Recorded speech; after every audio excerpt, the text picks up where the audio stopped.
জি ভাই, আমি আপনার কষ্টটা বুঝতে পারছি।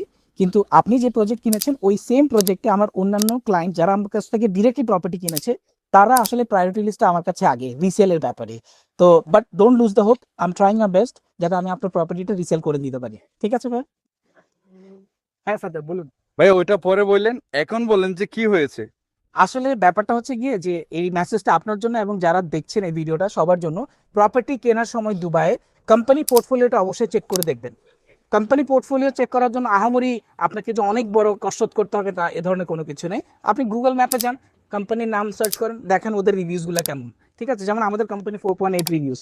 আপনি এরপরে দুবাই ল্যান্ড ডিপার্টমেন্টের অফিসিয়াল অ্যাপে যেতে পারেন, ওই কোম্পানির নাম সার্চ করুন। যেমন আমি আমাদের কোম্পানির নাম দিয়ে সার্চ করছি, করে আপনি ওখানে দেখেন, টোটাল প্রোফাইলটা দেখেন এবং ওখানে ব্রোকার ডিটেলস দেখেন। যেমন আমাদের এখানে 36 এজেন্টস আছে যারা লাইসেন্সড, এবং by the few of the month আমাদের অলমোস্ট 100% পিপল লাইসেন্স হয়ে যাবে, যে কারণ এরা অন প্রসেসে আছে।